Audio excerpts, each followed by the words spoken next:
KPBS On Demand is supported by Splatero, helping homeowners pay off debt by offering streamlined access to your home's equity with no additional monthly payments or new debt. Splatero provides a lump sum of payment in exchange for a share of your home's future value. Pre-qualification is available at splatero.com.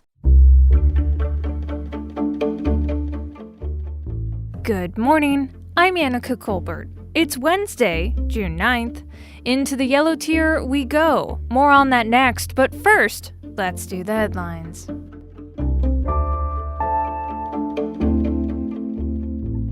An FBI investigation led by San Diego's office resulted in more than 800 drug trafficking arrests around the world in what's been called Operation Trojan Shield. Suspects sent messages about their criminal activity through what they thought was encrypted technology called Anom, but it was actually the FBI's own program. Here's Special Agent Suzanne Turner from San Diego's FBI field office.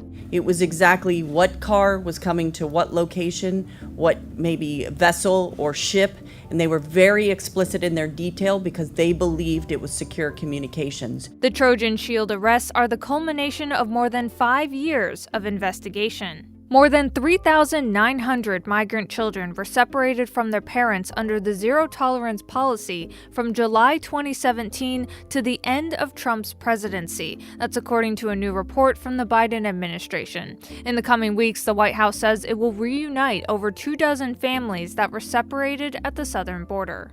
At about 8 p.m.-ish last night, some sort of thing shook San Diego County and Tijuana, and no one really knows what it was. Mayor Todd Gloria tweeted that yes, he heard it, no, he doesn't know what it is, but he'll share information if he gets any. This is the third time since February that San Diego has experienced the mysterious phenomena, and there's a few unofficial names for it too, skyquake being one of them.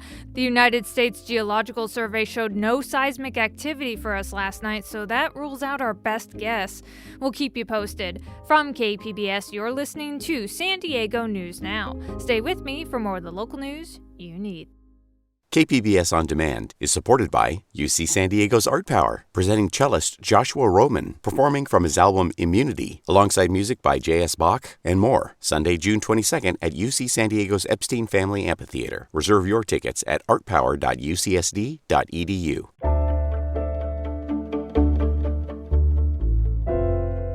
We're officially 1 week away from California fully reopening after more than a year of COVID-19 restrictions. Officials feel we may be well on our way to reaching herd immunity, but KPBS health reporter Matt Hoffman says the virus isn't going away anytime soon. The pandemic is not over.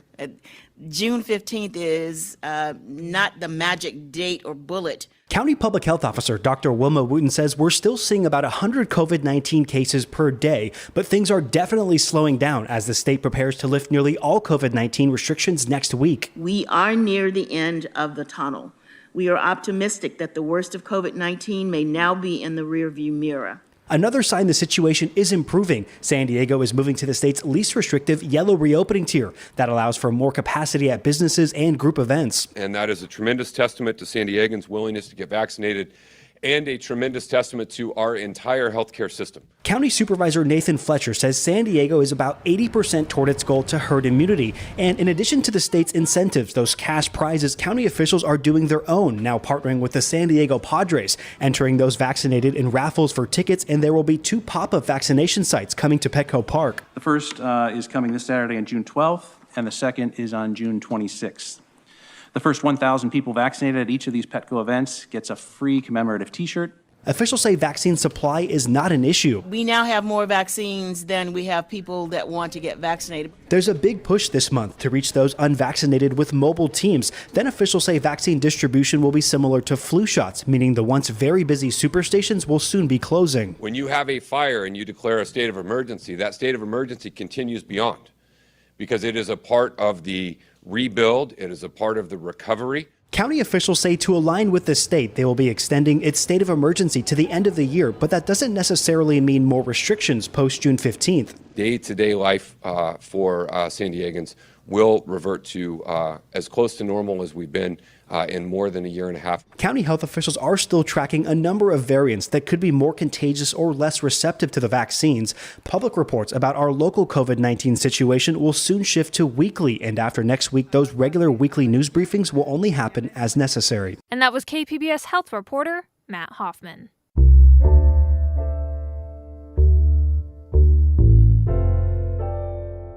The San Diego County Board of Supervisors are discussing how they're going to divvy up about $650 million worth of federal relief money. KPBS's John Carroll reports on some of the planning. No one deserves to be homeless. No one deserves to be struggling. No one. Mia Roseberry co-founded and runs Wounded Warrior Homes based in San Marcos. We provide transitional housing and reintegrative support services for post 9/11 veterans with traumatic brain injury and post-traumatic stress. Like so many nonprofits, Roseberry says she could use more financial help, especially when it comes to assisting veterans experiencing homelessness. It was somewhere between 20 and 25% of the homeless are veterans in San Diego. So a significant funding from the county with regarding to housing would always be very helpful to, like I said, help us to plan for long-range funding. Here's a big picture breakdown of how county staff is recommending the money be distributed. The lion's share, $307.5 million, would go to costs already incurred from the pandemic and money to deal with it into the future. As you can see, homeless services, small business, infrastructure, mental health, and premium pay for county workers who stayed on the job during the crisis would all get assistance. A lot of small businesses still need cash support. So that they can pay their employees, pay their rent. Though the Chamber of Commerce represents many types of businesses, Jerry Sanders says restaurants are among the hardest hit. Many shelled out thousands to build outdoor dining spaces, and with the on-again, off-again closures, purchasing food was a vexing proposition. And they wouldn't know whether to buy it or not, and they'd have to just take a chance and buy it. And sometimes they just would end up throwing it away. The premium pay portion of the money for essential county employees is opposed by Supervisor Joel Anderson. Overall, Chairman Nathan Fletcher says the help should be coming soon. And our hope is by summer, folks will be able to benefit from those programs. Programs that represent a big forward step in helping the people of this county recover from the COVID pandemic. And that was KPBS's John Carroll.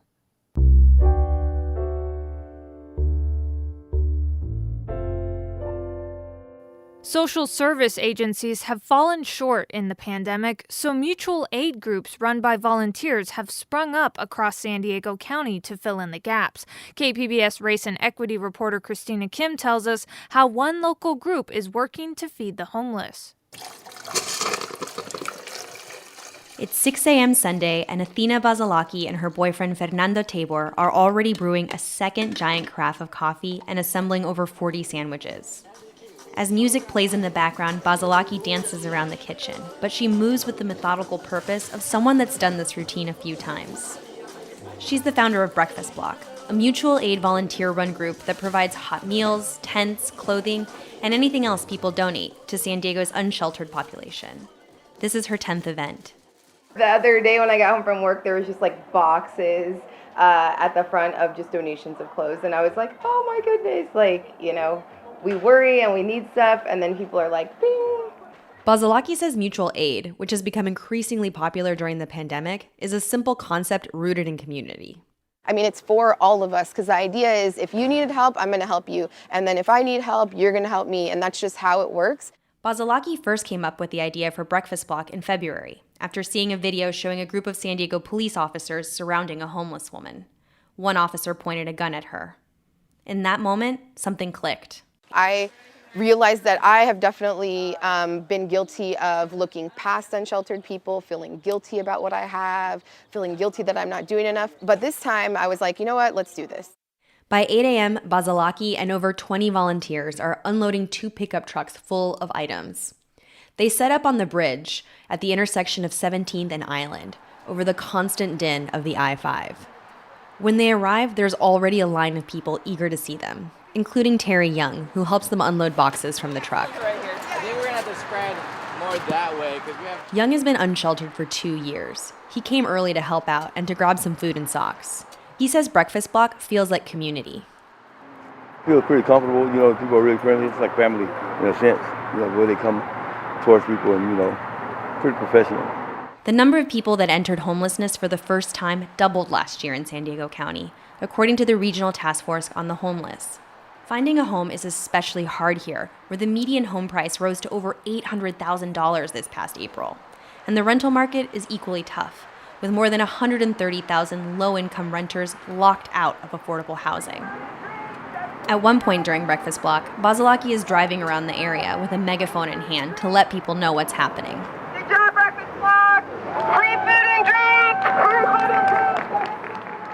As a black woman and mother to 2 black sons, Basilaki is also deeply involved in the racial justice movement.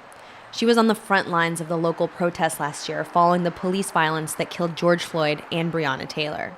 I felt like I was at my wit's end, and the only way to kind of express myself was to get out and protest in the streets. She sees Breakfast Block as an extension of her racial justice work. You know, the fact that it's disproportionately people of color, it's like, you know, there's something there. There are things that are adding up, and these systems were put in place on purpose. Decades of racist policies like redlining, over-policing, pay discrimination, and unequal access to credit have made Black Americans more vulnerable to housing insecurity. 1 in 3 homeless people in San Diego are Black, even though Black people only make up 5.5% of the general population. Basilaki sees these struggles as interconnected. It's not an individual issue. None of these issues are individual issues. These are community problems, and we have to be here for each other. By 10:30 a.m., it's time to wrap up. But Breakfast Block will be back in a couple of weeks, trying to make San Diego a more just place, 1 cup of coffee at a time. And that was KPBS Race and Equity reporter Christina Kim. Coming up. Well, we're very concerned. Children are being seen for the first time in over 12 months. They're being seen by all the mandated reporters. So a huge number of children are entering into the foster care system due to all of the stress and abuse and neglect that's happened during the pandemic. The changes to San Pasqual Academy have inspired a conversation about foster care in San Diego County. That's next, just after the break.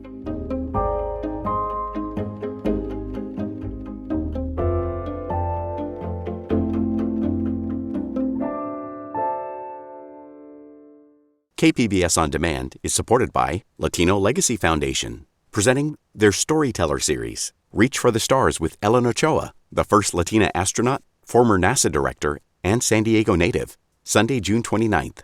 More at latinolegacyfoundation.org.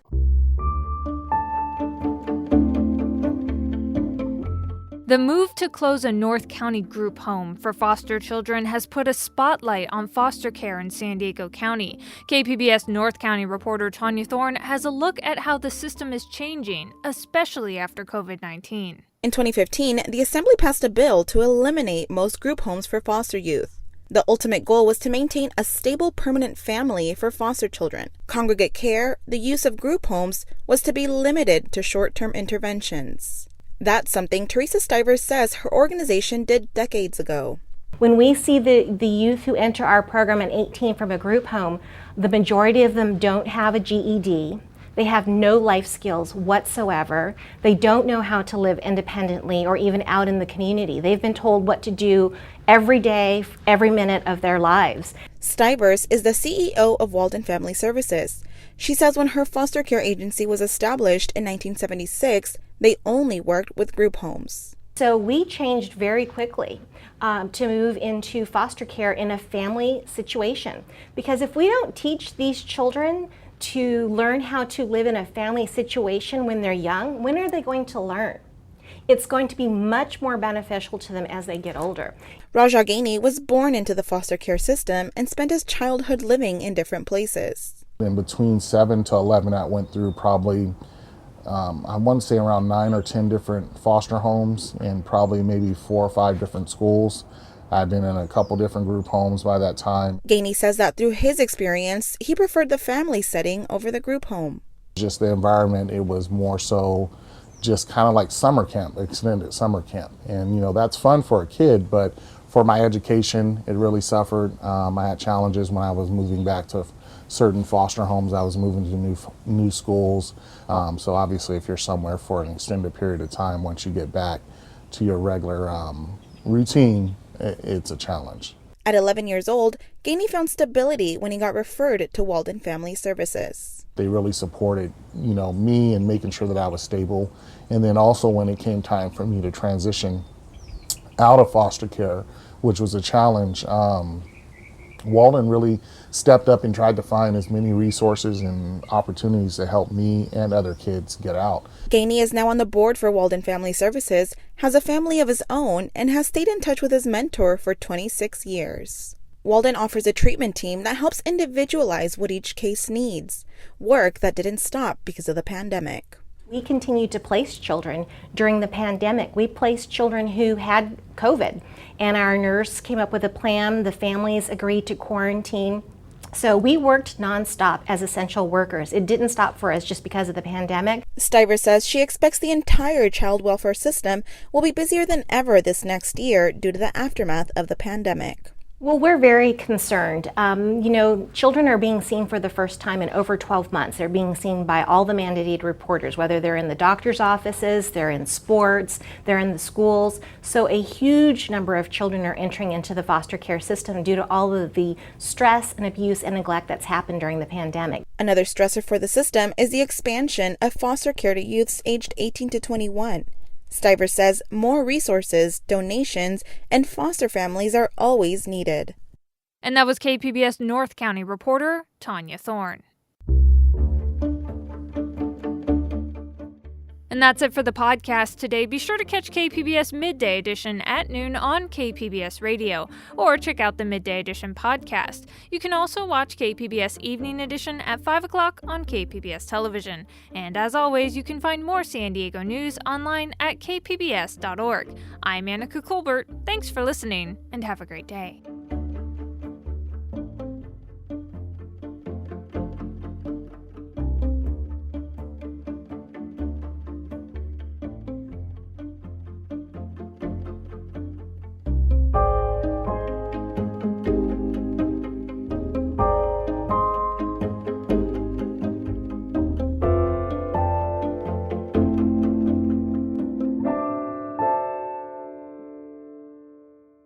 KPBS On Demand is supported by UC San Diego's Art Power, presenting cellist Joshua Roman, performing from his album Immunity, alongside music by J.S. Bach and more, Sunday, June 22nd at UC San Diego's Epstein Family Amphitheater. Reserve your tickets at artpower.ucsd.edu.